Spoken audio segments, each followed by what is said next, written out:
Hola, ¿qué tal? Bienvenidos a este espacio de El Pulso del Deseo. Nosotros somos José Carlos García y Georgina Aguillón. Quédense con nosotros, por favor, porque vamos a tener un tema pues muy interesante. Les recuerdo los modos en cómo se pueden contactar con nosotros a través de Facebook en Proyectate Radio y nuestra página es J. Carlos Geo. Estamos entre paréntesis como El Pulso del Deseo. Ahí mismo en Facebook nos pueden ubicar como El Pulso del Deseo.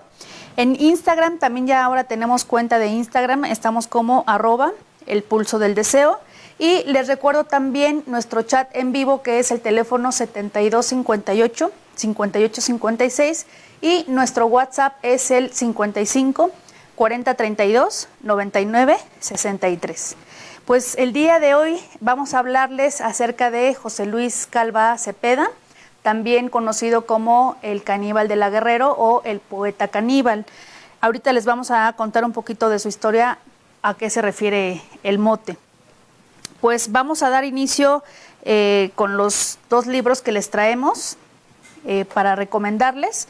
El primero de ellos se llama El estudio del delincuente, tratamiento penitenciario, y el autor es Hilda Marchori. La editorial es Editorial Porrúa. Por si ustedes lo quieren adquirir, es un buen libro. Es una referente, Hilda Marchori, en el estudio delincuencial, en los contenidos sobre todo de tipo penitenciario, y tiene varios textos interesantes. Desde mi perspectiva es un buen texto para pues los que quieren iniciarse en este tipo de conocimiento, de saber, y es muy bueno el libro. Así es. ¿Qué otro El otro nos que indicas? tenemos también se llama Compendio de Psicopatología Criminológica. El autor es Luis Arturo Barragán y la editorial es Plaza y Valdés. También es un buen libro por si les interesan estos temas. Sobre todo porque vamos a comentar el día de hoy acerca también del dictamen criminológico que se hizo de José Luis Calva Cepeda, y que tiene muchas incongruencias, ¿no? Tiene muchos aspectos técnicos que ahorita en el sistema acusatorio sería terrible para estos peritos enfrentar el juicio oral, sí, por todos los errores en los que incurrieron, pero vamos a ir por partes, vamos a platicarlo, ¿no? Claro. Y bueno, como siempre, pues también les traemos o les recomendamos igual la revista Edicta, que ya les hemos mencionado, escribimos ahí 2 artículos, nosotros estamos ahí con grandes temas. ¿Tú de qué escribiste? Yo escribí sobre la castración química, que me pareció un tema interesante. Sí. Y tú escribiste sobre la emoción violenta, que también es un tema muy interesante importante desde el punto de vista jurídico. Hay que decirlo que es una revista de corte jurídico, sí, y que nosotros también tenemos en ese sentido actividad forense, ¿verdad? O sea, somos peritos, sí, también en psicología forense, y si quieres dar les invitamos a los abogados, ¿verdad?, que nos contacten, porque claro, vemos muchos errores en los dictámenes, sí, oficiales, con todo respeto que nos merecen, pero así es. Da tu número de referencia. Mi número telefónico es el que les di, el WhatsApp es el 55 40 32 99 63, y en Facebook me pueden también mandar un mensaje a Georgina Aguillón del R, así me pueden buscar. ¿Y tú?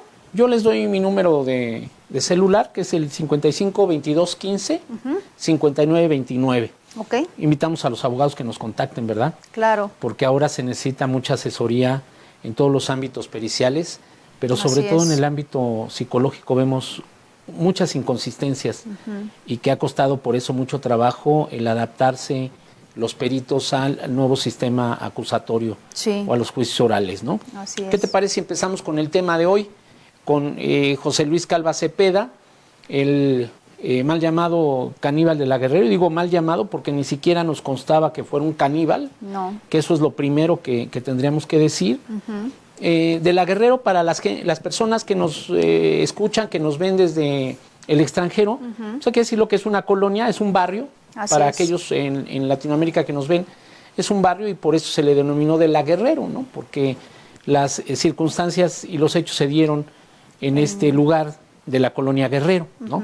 En la calle de Mosqueda, en esta calle que es muy transitada, por cierto, en una esquina de este eje de la Ciudad de México, y ahí se dieron estos hechos en el año si mal no recuerdo, del 2007. Así es. Por ahí de octubre. El 8 de octubre, que es de hecho cuando ahí lo detienen. Con anterioridad se da una desaparición de una chica de nombre Alejandra, ¿sí? Nos reservamos el resto de su identidad. Se da la desaparición de ella y su madre, su señora madre, es la que hace la denuncia ante las autoridades y se inicia una búsqueda porque ella señala a José Luis Calva Cepeda como su pareja sentimental, ¿no? Entonces, a partir de ahí ella lo señala y se hace una investigación alrededor de él para saber si él tiene algo que ver con la desaparición de esta chica. Sí. La policía de investigación, en ese tiempo policía judicial, va y lo busca precisamente en su domicilio. Lo toman fuera del domicilio, abajo en la calle, porque él frecuentaba una cafetería muy seguido de esa calle ahí en Mosqueta. Y ahí lo localizan, la señora lo señala, lo indicia, y ellos van y le preguntan por esta chica. Él la niega, dice que tiene 3 o 4 días que no la ve. Mentira. Cuando los policías judiciales en ese tiempo le dicen que les permita entrar a su domicilio para revisarlo, él accede y suben parece ser que era el segundo piso de este edificio, en donde ya ingresan y ellos encuentran el cadáver de esta chica, ¿no? El asunto es que él, al querer escapar, al querer huir de la presión de la situación de los policías, se desliza a través de un balcón que tienen este edificio, su departamento. Él corre y brinca por el balcón, se quiere deslizar, pero cae mal y se pega en la cabeza. Él, en estado de confusión, quiere atravesar la calle y parece que llega un taxi y lo atropella y termina por lesionarlo. Hay una contusión cerebral, hay que decirlo porque esto va a ser un eje importante en la investigación. Claro, sí. Se lo lleva la ambulancia, se lo llevan los primeros auxilios y lo instalan en el hospital de Joco, de la Ciudad de México, ¿no? Aquí es importante decirlo porque sí, en el departamento los policías de investigación encuentran el cadáver mutilado. Así es. De la chica, en donde le desmembra los miembros, las extremidades superiores e inferiores, y deja el tronco. Sí. ¿Sí? Entonces, a partir de ahí encuentran rastros de carne, ¿sí? En un sartén. En el refri. Es curioso porque fíjate cómo ahí empiezan a precipitar las cosas los investigadores, ¿no? Y a lo mejor no los policías que están en el caso, sino las autoridades. El fiscal en ese momento empieza a referir que sí, que él era caníbal porque en la mesa había un plato con carne y ya tenía hasta limón y salsas ahí, ¿no? Como para condimentar. La había cocinado y entonces Sí. tenía ese pedazo de carne en el plato. Entonces, no se esperan a que la investigación tenga una objetividad, Así es. tenga datos científicos de los criminalistas, de gente especializada en esto, Sí. sino que ellos se precipitan luego con la nota roja, amarillenta, ¿no? Y con ganas también de perjudicar a la gente, porque si todavía no se tienen cosas sólidas, Claro. bueno, es un hecho que ahí hubo un homicidio, pero se tienen que poseer las pruebas suficientes para poder establecer una cuestión de acusación en contra de alguien, ¿no? Entonces, imagínate eso, que no hace mucho, bueno, ya hace 12 años, más de una década, pero si estuviéramos en el momento actual de los juicios orales y del sistema acusatorio, todo eso sería muy grave y se vendría el caso abajo. Por eso decíamos, ¿no? Con este programa nosotros concluimos este ciclo de asesinos en mostración, ¿sí? Para no llamarlos en serie. Estuvimos viendo al Goyo Cárdenas de los 40s, a Juana Barraza Samperio, que corresponde al un año antes, 2006, en relación a José Luis Calva Cepeda. Este es del 2007. Y después de más de 70 años con el Goyo no hemos evolucionado. De ahí la invitación para los abogados que se dedican a litigar, que son postulantes en ese sentido para defender, porque tenemos que levantar el nivel de todo esto, porque es muy pobre la manera en cómo se hacen las cosas. ¿Qué nos quisieras tú referir ya entrando? Ya tuvimos la introducción. Sí. ¿Qué tenemos? Bueno, yo quiero hacer algunos comentarios en relación a, sobre todo, los dictámenes que le realizan en el aspecto psicológico y en lo criminológico. Sí. A él en el aspecto psicológico le realizan diferentes pruebas psicométricas y proyectivas, ¿no? Tenemos por un lado el Raven. Perdón, pero primero que entres ya a cosas más técnicas, Ajá. Sí es interesante para nuestro público que se den cuenta que él estando hospitalizado en este hospital de Joco, que es muy popular acá en la Ciudad de México porque atiende urgencias verdaderamente importantes, los peritos van y se instalan ahí a hacerle las pruebas psicológicas. Sí. Cuando él tuvo una conmoción cerebral, perdió el conocimiento, ¿sí? Y horas o algunos, ¿qué serán? ¿Horas o días? Días después. 2 días después. Se presentan ahí a realizarle una valoración psicológica. Sí. Tú desde tu punto de vista técnico, ¿esto es adecuado?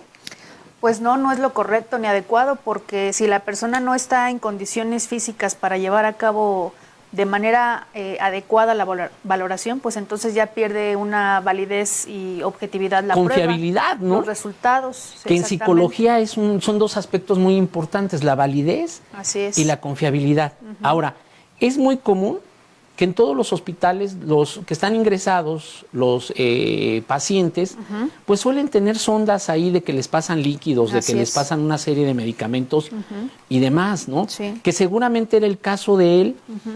Y entonces sí entramos en la parte técnica, porque ahí entonces parece ser que el perito o los peritos o las peritos le aplican pruebas de dibujo, ¿no? Sí, bueno, les comento, las pruebas que le aplican, aparte de la entrevista, es el test gestáltico visomotor de la Ureta Bendel, lo leo textual, test de matrices progresivas de Raven, test de la figura humana de Macover, test del árbol, casa y persona, HTP, test de los colores de Max Lusher, inventario multifásico de la personalidad, MMPI, test de apercepción temática para adultos, TAT. Esas son las pruebas que le aplican. Esas son las pruebas que le aplican. Obviamente los alumnos y los compañeros, colegas que nos miran en esto, pues más o menos saben, ¿no? Sí. Para que la gente se dé una idea, son pruebas de carácter proyectivo, en donde se van a mostrar aspectos de la personalidad, ¿sí? A mí me parecen algunos realmente ridículos, no puedo utilizar otro término, como el Raven, ¿no? O sea, digo, con todo respeto, psicólogos, psicólogas, colegas, para quien todavía utiliza el Raven, pues caray. Y más en este tipo de casos tan delicados, en donde se supone que un homicida de estas características, pues obviamente esperas una inteligencia de término medio a superior. No le puedes tú aplicar pruebas de tipo global como el Raven, ¿sí? Eso es un error. Y cabe decir que esta persona, discúlpame que te lo diga así, es que causa molestia. Y yo sí me apasiono en esto, ¿no? Ha sido una persona que ha perjudicado a la psicología forense mexicana en un retraso de 10 o de 15 años fácilmente. O sea, el trayecto que esta persona tuvo ahí, ¿sí? Perjudicó porque no está abierto a nuevas posibilidades de administración de pruebas, tanto psicométricas como proyectivas. Y lo vemos con la antigüedad, ¿no? ¿Sí? Aplicar pruebas como el Minnesota antiguo, ¿sí? Aplicar pruebas como la sensopercepción, que es importante porque obviamente estaba en una confusión cerebral, pero y en una contusión, pero no con la finalidad que ellos lo hacen, ¿no? Este sujeto ya estaba, porque hay flagrancia en el asunto, porque tiene el cadáver ahí mismo en su casa. Así es. ¿Cuál era la premura? Ya no existían esas partes de las 48 horas, porque seguramente de ahí se iba al reclusorio. Entonces tenías toda la oportunidad para hacerlo de manera tranquila, no desde el punto de vista jurídico, porque si ya tienes el cadáver en el domicilio, pues caramba, el Ministerio Público, ¿qué más quería, no? El asunto es para nosotros desde el punto de vista didáctico, académico, el aprender de estas mentes criminales, cómo se desarrollan y cómo se van desenvolviendo, cuál es su pensamiento, ¿no? Pero bueno, antes de que siga yo apasionado en esto, dime qué más. Bueno, mira, ahora que refieres el aspecto del área intelectual, el resultado que arrojó esta valoración psicológica nos dice que en su diagnóstico arrojó que el nivel intelectual es de superior al término medio. Pero con el Raven, ¿cómo puedes? Con el Raven, ¿cómo puedes establecer eso en un dictamen de esta naturaleza, no? Así es. Que el perito dé gracias a Dios, con todo respeto, que no está ahorita en este sistema y que yo no me lo encontré en una junta de peritos, ¿no? Porque cualquier persona que en realidad sabe de esto, puedes atacar terriblemente todas las cosas, y discúlpame que lo diga así, todas las tarugadas que escribió ahí, ¿no? Que es impresionante, la verdad. Así es. Sí. Y en la cuestión del área perceptomotora, lo que arroja es que no se evidencian indicadores de un daño orgánico cerebral o alteración neurológica. Fíjate, ¿eso cómo lo puedes tú afirmar sin ser un neurólogo? ¿Sí? Sin ser un especialista en el campo del sistema nervioso central, cuando el tipo cayó de más de 2 metros, ¿sí? Y medio, casi 3 metros, ¿sí? Se golpeó la cabeza y quedó inconsciente, que generalmente eso es un producto de una cierta inflamación del cerebro, porque es una conmoción. Para que un sujeto pierda el conocimiento, ya hay un compromiso neurológico, ¿no? Lo estamos viendo, por ejemplo, con los deportistas en fútbol americano o en fútbol soccer, que inmediatamente que tienen un contacto directo con la cabeza, ¿sí? Se les saca del juego, ¿sí? Y se les tiene que sí, se retira del juego, administrar no se observación, revisión, internamiento y estar viendo que esto no pase a mayores, ¿no? Sí. Entonces, ¿cómo tú puedes aplicar un Bender, un test gestáltico, un test de percepción para que la gente nos entienda? Sí. Cuando hay estas características, el neurólogo te tendría que decir en todo momento, y la nota debería de estar ahí en el perito, en el peritaje, en el dictamen, que el neurólogo está avalando que ya no tiene ningún compromiso de tipo neurológico, ¿sí? De otra manera, esto no es válido.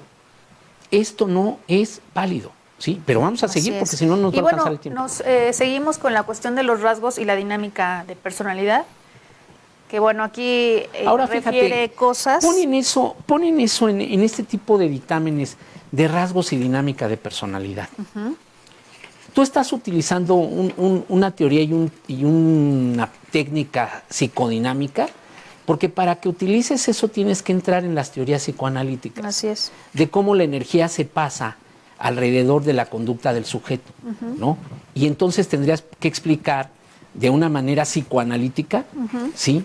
Cómo está desenvolviéndose esa energía libidinosa, ¿sí? No nos estamos refiriendo a la energía sexual, Así ¿no? es. Como mucha gente piensa que la libido es lo sexual. No, la libido tiene que ver con una energía interna que mueve el aparato psíquico, ¿sí? Y sobre todo el principio de realidad. Y los otros dos principios, tanto el moral, que es el superyo, como el del placer, el ello, también están en ese movimiento. Entonces, dice Freud, es un émbolo que sube y baja, ¿no? Así que es. se va vaciando y otra vez se va llenando, y ahí están los aspectos motivacionales, ¿no? Entonces, no explica nada de eso, porque ¿sabes qué? Ese perito no sabe nada de psicoanálisis y mucho menos de psicodinamia, ¿sí? Ese es el grave problema, ¿sí?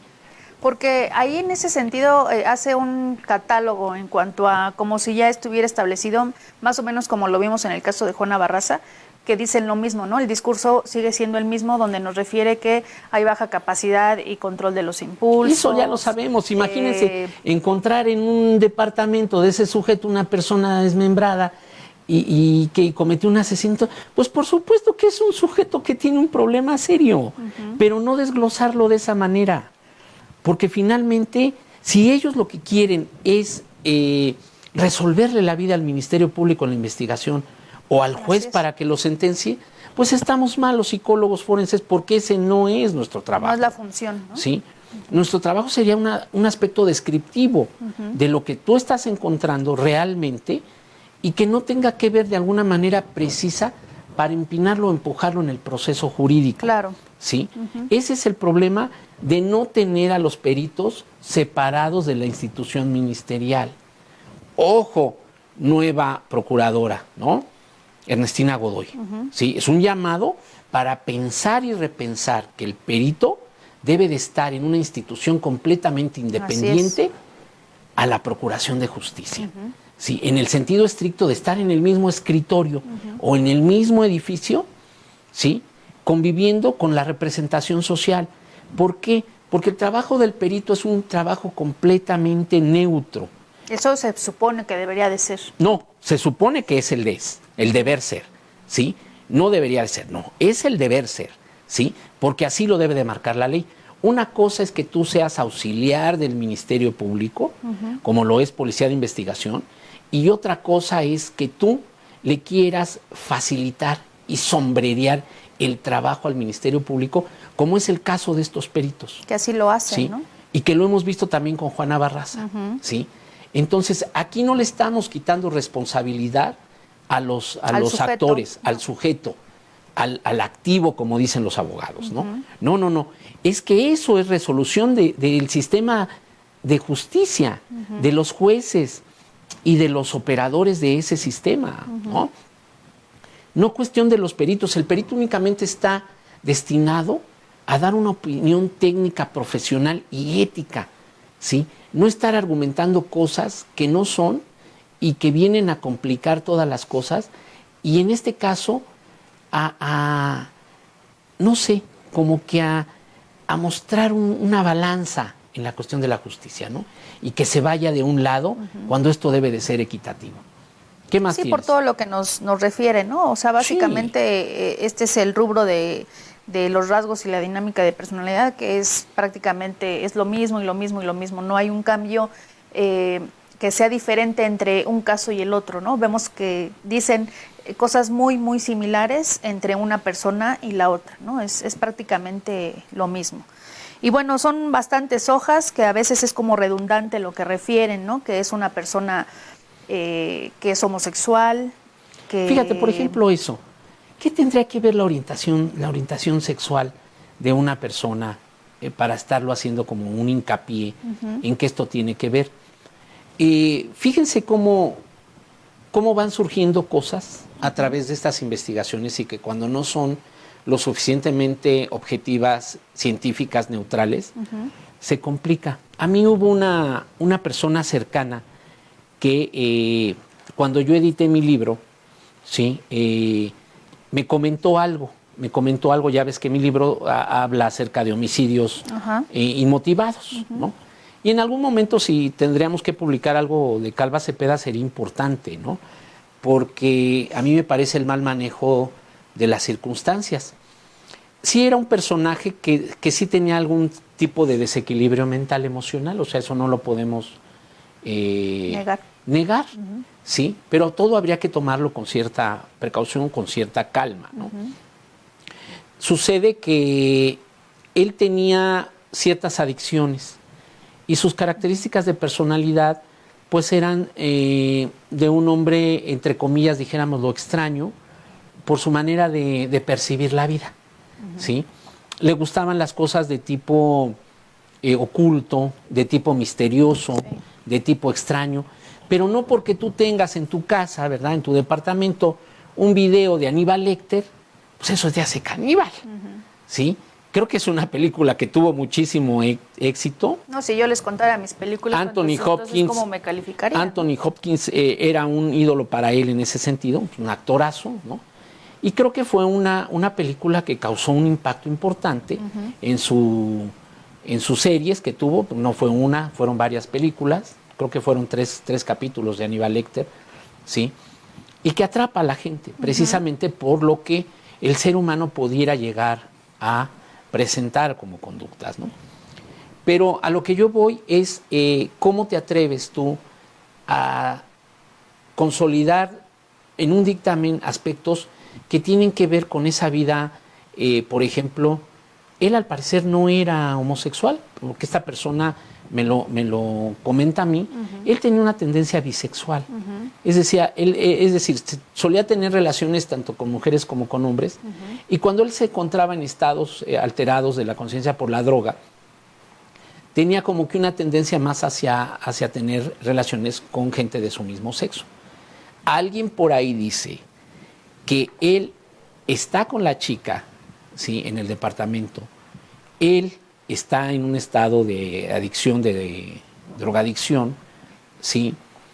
Está drogado, y llega la pareja que tiene del mismo sexo y que discute con él, y este sujeto, ¿sí?, al meterse la chica, la mata. Fíjate, o sea, esa es una versión urbana, ¿no? de la leyenda, de lo que se va, pero que tampoco es algo que digas tú está jalado y es irrealizable, ¿no? Entonces, él está muy drogado, este sujeto que llega, mata a la chica, se va en el susto de haber sobrepasado esto, ¿sí? La mata, se va y lo deja ahí con el cadáver. Cuando él empieza a tomar conciencia del asunto y se le empieza a bajar la cuestión de la droga, entonces es cuando piensa que qué va a hacer con el cadáver. ¿Sí? Porque él tampoco sabe, en su ausencia neural, en su ausencia cerebral, ¿sí? De la memoria, no sabe exactamente qué fue lo que pasó, ¿sí? No lo recuerda. Y de ahí él intenta deshacerse del cadáver. Y lo primero que piensa es en que no tiene, dijéramoslo, un recipiente, un lugar específico que cupiera, sin él quitarle tanto las extremidades superiores como inferiores. Él, de hecho, en su versión, él habla de que sí, que él la mata. ¿Sí? Él se confesa, ¿no? Se declara. Pero él dice que él no la corta para comérsela, la corta para poderse deshacer del cadáver, ¿no? Y entonces es cuando esta gente de la Procuraduría hace una parafernalia, ¿no? Hace un show. No sé si recuerdas que fuimos a esa conferencia que da el procurador de antropofagia, ¿no? Con una serie de, discúlpame, de tontos también ahí diciendo que la forma de la cara y cosas así raras correspondían a él como un caníbal, ¿no? Hay alguien que primero se hizo historiador y luego se hizo criminólogo. Por Dios, sean congruentes con lo que van a estudiar en la vida, ¿no? ¿Sí? Ese es el problema. Ese es el problema en el que está metido este país, de todas estas personas que, discúlpame, tienen un nivel muy bajo para poder investigar este tipo de cosas y sobre todo que nos dejen a nosotros como especialistas una enseñanza, que haya un aprendizaje de por lo menos aproximarnos un poco al pasaje al acto y poder entender desde las verdaderas teorías que exploran este mundo que es de incógnita, porque esto lo hemos dicho desde el Goyo, estos sujetos ni siquiera saben por qué matan, ¿sí? Esa es la verdad, y nos dejan una gran incógnita a nosotros, que con nuestras teorías de Disneylandia creemos que estamos cerca de saber qué es lo que pasa, ¿no? Sí, porque ¿Qué más dirías además en esa cuestión, lo que tú estás refiriendo, si analizamos justamente el actuar de estos peritos, pues tendría que ver con una cuestión también de ellos narcisista, ¿no? De querer contestarlo todo, de querer ponerle pues más fácil el camino al Ministerio Público, porque a veces en los dictámenes, yo no soy abogada, pero encuentro situaciones en donde ya veo encaminando hacia dónde van ellos en la respuesta que dan en el dictamen, ¿no? En el modo, tiempo, lugar. Digo, no, pues es que entonces ya ellos como que van abriendo esta brecha para hacerle más fácil el camino al Ministerio Público, pero que no debería, por lo que tú comentas, donde los peritos, aunque sean oficiales, pues deberían de ser independientes. Justamente colocarlos inclusive en otro lugar, no en el mismo edificio, porque eso también se presta a muchas situaciones donde ellos como peritos oficiales creen que deberían de hacer los dictámenes a modo a la Procuración de Justicia. Es que en la parte administrativa el perito no tendría por qué depender de la Procuración de Justicia, ¿no? Tendría que haber un órgano descentralizado en ese sentido para que el Instituto Nacional de Peritos, en donde englobara todas las disciplinas periciales forenses, ¿sí? El gobierno de manera institucional, ¿sí? Pagara, ¿no? Pero sería ridículo que el defensor de oficio estuviera conviviendo con el Ministerio Público en el mismo escritorio y en los mismos edificios, ¿no? Que aquí en México así se da. Así bueno, es, ¿no? Lo vemos en los juzgados federales. No, pero cada quien tiene su espacio. Sí. Cada quien tiene su espacio, Georgina. No, a lo que yo me refiero es la cuestión administrativa. O sea, tú no puedes depender, ¿sí?, que el patrón sea el mismo. El mismo que le paga al Ministerio Público es el mismo que le paga a un perito. Sí, claro. Sí. ¿Sí? No. Eso no puede ser. ¿Sí? Eso tiene, aunque constitucionalmente hay ahí una situación, por ejemplo, lo que estamos viendo con el fiscal general, ¿sí? Cuando se dice no a un fiscal general carnal, ¿sí? ¿Por qué? Porque pertenece al Poder Ejecutivo, ¿sí? Porque es o era el presidente quien lo nombraba. Entonces sucede lo mismo. Aquí no puede ser el procurador, ¿sí? El mismo que nombre al director general de servicios periciales y que éste a su vez nombre a sus peritos. ¿Sí me explicó? Sí. O sea, en la parte de organización, en el organigrama, por eso pasan estas cosas, por eso pasan cosas precipitadas, ¿sí? Porque siempre, como en todo, hay complacencia, ¿sí? Y de ahí vienen estas confusiones, que si ya tienes un crimen ya bien establecido ahí y desde la parte jurídica ya puedes tú resolver cosas, no tendrías por qué empujar a los peritos a que hagan un trabajo mal hecho, rápido y desorganizado. Eso, en los momentos actuales, hablando del sistema acusatorio, hablando de los juicios orales, se les caería, pero en el primer juicio. Momento. ¿Sí? Así es. ¿Qué tienes más ahí? Te veo ahí medio... Sí, estoy viendo estos documentos donde, regresando a lo que estábamos comentando del peritaje en psicología, primero a él se le realiza el peritaje el 20 de octubre, es decir, días después de que lo aprenden. Y después el 14 de diciembre también estos mismos peritos que lo valoran emiten otro dictamen. Pero fíjense, para que ustedes entiendan hacia dónde vamos, referirles que el 11 de diciembre del 2007, supuestamente él se suicida. No supuestamente. O sea, no sé qué te refieres con él, supuestamente. O sea, él se suicida en esa fecha. Por lo menos eso es lo que la autoridad del penal argumenta. Su familia dice que no, porque a la hora de irlo a reconocer, encuentran que el cinturón no le corresponde y que él tiene huellas de haber sido torturado, inclusive violado, así es, ¿sí? Y macerado. ¿Sí? Entonces, ahí nos deja una incógnita también terrible. Pero lo peor es lo que vas a decir ahorita. Sí, que en esta fecha del 14 de diciembre, es decir, 3 días después que él aparece muerto en su celda, estos mismos peritos que lo valoran emiten este nuevo dictamen en psicología. Entonces, aquí yo lo que veo en relación a lo que tú comentas de cómo el perito oficial, a menos aquí en México, lo que hace es el trabajo de los ministerios públicos, porque lo que a mí me llama la atención es que en el primer peritaje donde a él lo valoran, hablan nada más específicamente de sus rasgos de personalidad. Como no hay una vinculación al hecho que se está investigando en ese momento, entonces el día 14 de diciembre, cuando él ya muere, lo que hacen es como cuadrar el delito por el que se le está investigando y las características de personalidad que él tiene, porque no lo habían hecho de esa forma. Entonces ya una vez que él falleció, los peritos pues dicen muchísimas cosas, ¿no? de él, que tiene un trastorno antisocial, que tenía depresión, que era muy probable que él se pudiera suicidar, como que acomodan toda la cuestión jurídica con la cuestión psicológica.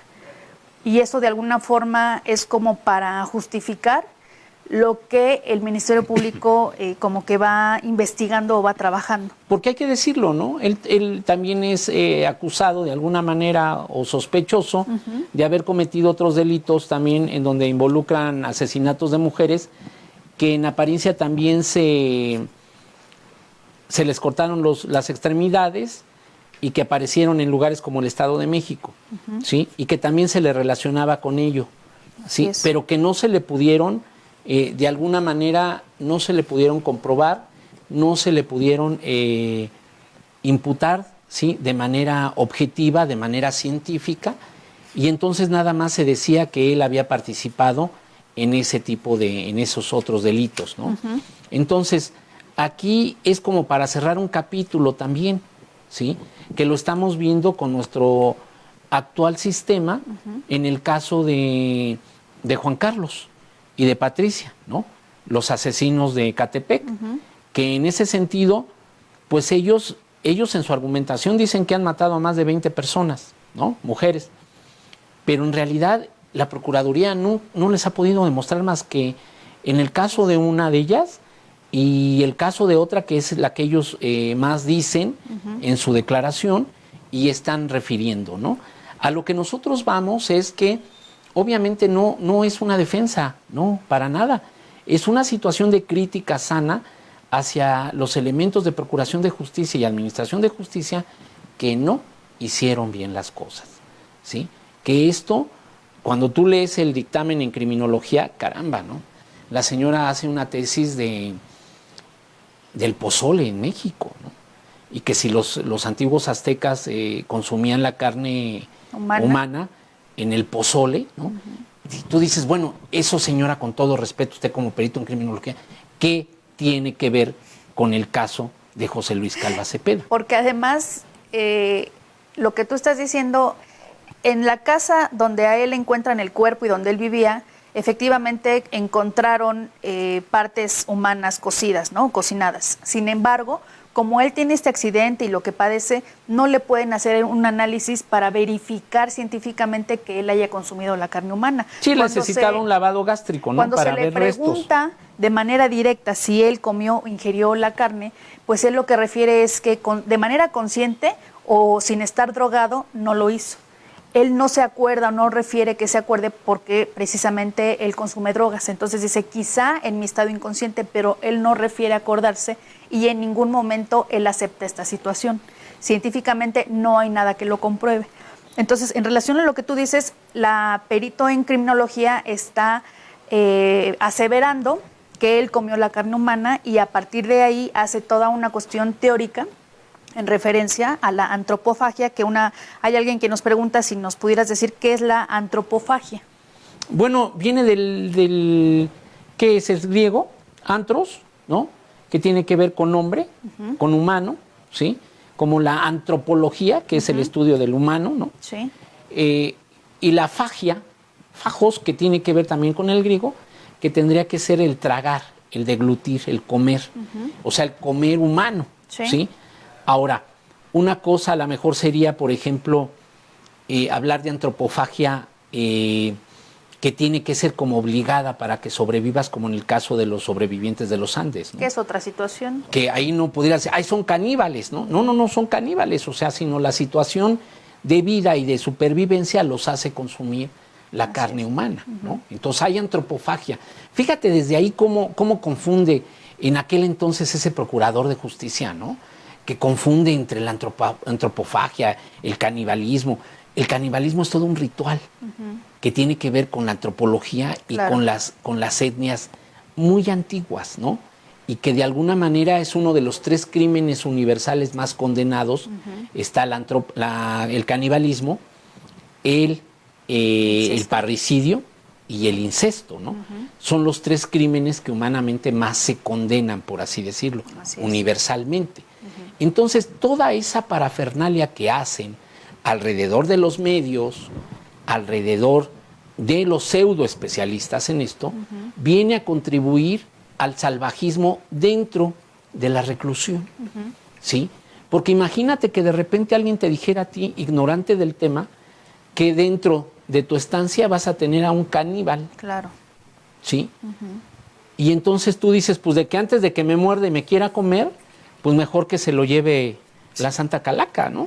¿Sí? Ese es el problema, que cómo se mueven las cosas sería esto, con tantas cosas que le pusieron en lo psicológico, en lo criminológico.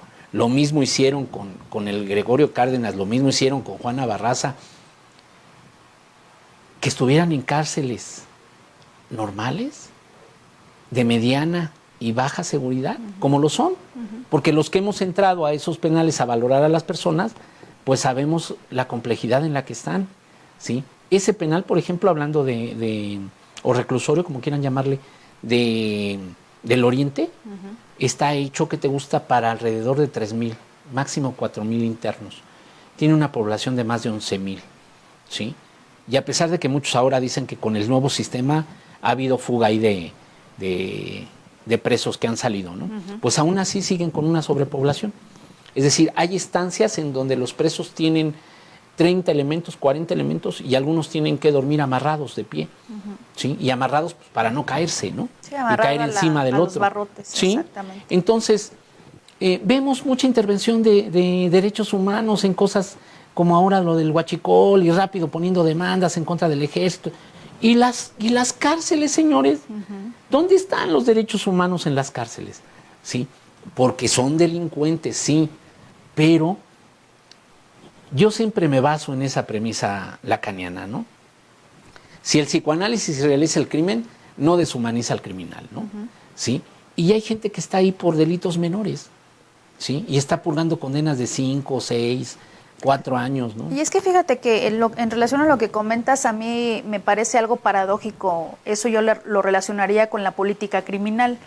Si el discurso político es combatir los crímenes, pero no se va hacia una cuestión más a fondo, que tiene que ver, un ejemplo, con lo que tú dices de la situación en las cárceles. Entonces, es paradójico que tú quieras combatir el delito afuera, pero también no lo combates donde las personas que están recluidas, que están siendo sujetas a un proceso por que quizá cometieron algún delito, no ves las condiciones en las que están ahí adentro. Y también entonces cometes otros delitos con estas personas que están siendo juzgadas por un delito. Entonces, a mí eso me parece contradictorio, que los políticos digan, el discurso de afuera es quiero combatir el delito, pero también no ven toda la situación de manera global, hablando en diferentes momentos y circunstancias de la procuración y administración de justicia. Vemos las cárceles, lo que tú comentas de los peritos, o sea, es decir, hay una serie de elementos que se tendría que poner mucha atención. ¿Tú imaginarías una procuración aquí, hablando de ahora fiscalías, ¿sí? Antes procuradurías, encontraras peritos que no estuvieran titulados? Pues sería inaceptable. Ojo, procuradora Ernestina Godoy, ojo, ¿no? Porque hay casos, no podemos generalizar, porque no, hay gente que entra por su convocatoria, que hace toda la tramitología y entra porque se merece estar ahí y porque sabe a lo que va y cómo lo va a resolver, ¿no? El problema es cuando entramos en acuerdos, cuando los procuradores entran en acuerdos y te dan dispensas, y la dispensa que te da es la dispensa del título. Ojo, abogados, ojo, porque necesitamos entonces subir el nivel de esto y checar. Lo primero que hay que hacer es checar, ¿no? Si es un perito realmente, hablando de el perito que requiere, porque a lo mejor perito cerrajero, pues no hay carrera en licenciatura universitaria, ¿no? Es un perito técnico, exactamente. Exacto. ¿Sí? Ahí lo que no se vale es que a un perito técnico le paguen lo mismo que a un perito profesional, ¿sí? Sobre todo por lo que el perito profesional ha invertido, aunque sea en una escuela pública, hacia su carrera, ¿sí? Y entonces, todas esas cosas, para evitar este tipo de situaciones tan irregulares en invertir de una manera precipitada, de una manera ligera, ¿sí? Conceptos y términos, ¿sí? Una recomendación que yo les hago a los peritos, con todo respeto, que son psicólogos y que no han adoptado el psicoanálisis realmente desde su propia persona. Acuérdense que el psicoanalista deviene de su propio análisis, pero Freud dice, hay que tener casos, hay que ver la teoría y hay que tener, sí, una supervisión de casos. Y el propio análisis también, que es algo muy Porque importante. a mí me llama la atención que ahí esos peritos mencionan cosas psicoanalíticas, ¿no? Sí, hablan... Por ejemplo, este sujeto dice de introyectar normas y valores. Primero tendría que ver desde el psicoanálisis qué es introyectar. Y entonces tendríamos que ser especialistas en relaciones objetales. Sí. Te he dicho mucho leer a Melanie Klein, a Carla Abraham, para entender qué es el objeto desde el psicoanálisis y cómo lo introduces, cómo lo induces, cómo lo introyectas, lo incorporas, porque son cosas diferentes, ¿no? Ponemos un ejemplo, desde la parte religiosa, cómo incorporas la carne y la sangre de Cristo a través de la hostia, ¿verdad? ¿Sí? Es un acto que sería antropofágico o canibalesco. En el simbólico, ¿eh? Claro. En el simbólico y en el real, porque sí te está diciendo el Padre, cuerpo y sangre de Cristo a la hora que te lo da. Para los católicos, ¿no? Sí, sí, es un acto canibalesco, ¿no? En esta cuestión de un ritual que se lleva a cabo en la iglesia y es todo... Entonces, para el caníbal, la diferencia que tú estás diciendo, que se las mencioné, tendría que ver entre si existe ese ritual del caníbal como tal, ¿sí? Si volvemos a Aníbal Lecter, hacia un ritual, ¿no? Cuando les da a sus comensales carne humana, cocina, él hace todo un ritual, ¿sí? ¿Y quién lo introduce a la parte de caníbal? esos sujetos que entran y matan a su familia y que a la niña, a su hermana, se la comen. ¿Sí? Así es. Y que él se la come sin saberlo. Es muy interesante, ¿no? ¿Quieres leer algunos comentarios? Sí, vamos a leer algunos de sus comentarios. Les agradecemos mucho que nos los envíen. Nos dice Carmen, wow, saludos, ¿qué tema? Sí existen aquí los psicópatas. Rodrigo Pastrana, saludos, pero sí existen, solo son homicidas normales, son sociópatas o psicópatas. Hilda nos dice, todos son iguales los psicópatas, ¿en qué momento se hacen psicópatas? Vanessa, muchas gracias por tus comentarios, nos manda saludos, nos dice que el programa le encanta. Gracias. Nayeli dice que es antropofagia, esperamos haber contestado tu pregunta. Guadalupe Martínez dice que es escalofriante. Carmen Montero nos pregunta si somos peritos o abogados. Somos peritos en psicología forense y tenemos un diplomado ambos en psicología jurídica. De ahí que a veces nos brinquemos un poquito la línea y entremos en cuestiones jurídicas, pero que creemos que pueden ayudar a la parte de la abogacía aquí en México, ¿no? De subir los niveles también de los peritos, porque lo que estamos viendo es que hay un nivel muy bajo en esta situación, ¿no? Se les ha permitido a peritos estar ahí sin ser titulados, ¿sí? Y eso es muy grave, ¿sí? Sobre todo en áreas en donde la Ley General de Profesiones te exige una cédula profesional para ejercer ese... Y que fíjate que ahí a mí me parece algo importante que tú acabas de mencionar, donde tú refieres que el procurador hace una dispensa, ¿lo mencionaste así? Dispensa, tiene acuerdos, sí, y hace dispensas, entonces él para permitir el ingreso a trabajar ahí, te da esa dispensa. Si una persona no tiene cédula profesional, el procurador puede dar esta dispensa y la persona puede ingresar a trabajar ahí. Así es. Aunque no tenga la cédula. Así es. Ok. Pues ojo, a mí se me hace muy grave eso. Con la procuradora nueva, ¿no? Que traen otra idea, que entramos a la cuarta transformación, bueno, pues nosotros los empujamos. No corrupción. A decirles cosas que nosotros hemos vivido desde adentro, ¿no? Claro. Que no lo sabes hasta que de repente alguien te dice, oye, es que en el juzgado fulano de tal me están pidiendo la cédula, pero yo no la tengo. Pues presenta la dispensa que te dio tu procurador, ¿no? Porque entonces, ¿qué puedes hacer? Son personas que duraron muchos años, ¿sí? Haciendo peritajes. Te estoy hablando específicamente de psicología, ¿sí? Y que eso a mí me parece horrendo. Claro. ¿Sí? Y que ahí está la corrupción, ¿sí? Ahí está la situación. Bueno, la procuradora ahora se está dando cuenta de las plazas raras que existen, ¿no? ¿Sí? Entonces, son temas complicados, pero que se tienen que ventilar. Así es. Y que estos espacios son para eso, para ventilar este tipo de cosas, por la mala calidad de las cuestiones técnicas que estamos viendo, ¿no? Porque fíjate que también, digo, no demerito otras áreas, otras ciencias, pero la psicología es algo muy importante porque estamos hablando de la situación psíquica del sujeto. Si una persona hace las valoraciones o las intervenciones y no tiene mínimo la cédula de la licenciatura... Pero si estás viendo que aunque la tengan, aplica el RAVEN, por Dios, lo aplica con un sujeto que está lesionado, ¿sí? Que él mismo debe de informar y decirle a la autoridad que en ese momento una evaluación psicológica no es posible. Así es. Sí, porque se necesita el lugar, se necesita el espacio. Las condiciones aptas y esa necesidad de servilismo, de responder inmediatamente al Ministerio Público y al fiscal, te hace caer en ese tipo de conductas. Indebidas, ¿no? Porque eso va en contra de los derechos humanos, del debido proceso. No, imagínate si le hubieran presentado a José Luis Calva Cepeda como a Juana Barraza y al mismo Goyo Cárdenas el consentimiento informado. Así es. ¿Sí? Mucho cuidado, peritos, con el consentimiento informado, sobre todo aquellos en el área de psiquiatría y sobre todo aquellos en el área de psicología. Así es. Que apliquen este tipo de pruebas sin tener un consentimiento informado con el nuevo sistema de adversarial, de juicio oral, cuidado.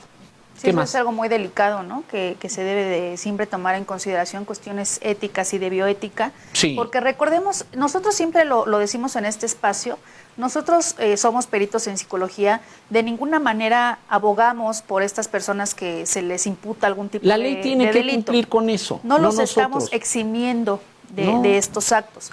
Lo que sí siempre queremos en este espacio es recalcar la situación jurídica que tiene que ver con un debido proceso. Y nosotros como peritos en psicología y peritos también en psicología forense, lo que queremos hacer en esta situación es que las cosas no se salgan de control en cuanto a los derechos humanos. Que lleves un debido proceso, que lleves el debido proceso, que también como operador del sistema tienes que hacerlo. Y tienes que señalarlo al juzgador o al Ministerio Público, a la representación social, que son los que investigan los delitos. Qué cosas sí se pueden y qué cosas no se pueden. Así es. ¿Sí? Tú no ibas a valorar, yo en este momento no valoraría a una persona que está en joco, ¿sí? Con conmoción cerebral, ¿no?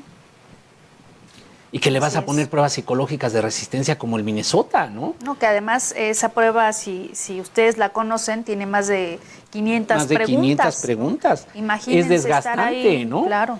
Y si acabas de salir de una conmoción cerebral, Así es. Pues yo se la tumbaba en cualquier juicio, hasta en el anterior. Así es. Porque tendríamos que caer en la Junta de Peritos y ser rígido con un perito que apunta hacia eso, ¿no? Que apunta hacia, de alguna manera, llevar al juez a que lo haga culpable a fuerza, ¿no? Sí, que también esa es una situación donde nosotros hacemos esa crítica, que no se debe llevar a cabo también el juicio social que estamos acostumbrados a llevar, ¿no? Donde los procuradores de justicia automáticamente le ponen motes a las personas, pues no es la manera más adecuada. Pero bueno, se nos está terminando el tiempo. Se va otra vez. Muchas gracias por su asistencia. Esperamos que nos puedan acompañar cada lunes de 4 a 5 de la tarde, hora centro de México, con otros interesantes temas. Y mañana, ¿no? Mañana que nos vean, porque no nos han visto. Mañana, ¿no? Por favor, los esperamos en Proyecta Tus Sentidos, ahí se pueden meter. Estamos de 7 a 8 de la noche, igual hora centro de México. Con ahí el suicidio, ¿no? Vamos a trabajar del suicidio. El suicidio. También algo muy fuerte, pero Así estos es. temas los tenemos que trabajar. El programa se llama El Malestar en la Cultura, El Malestar en la Cultura, Psicoanálisis y Biopolítica. Les agradecemos mucho su atención, los esperamos en nuestra próxima emisión.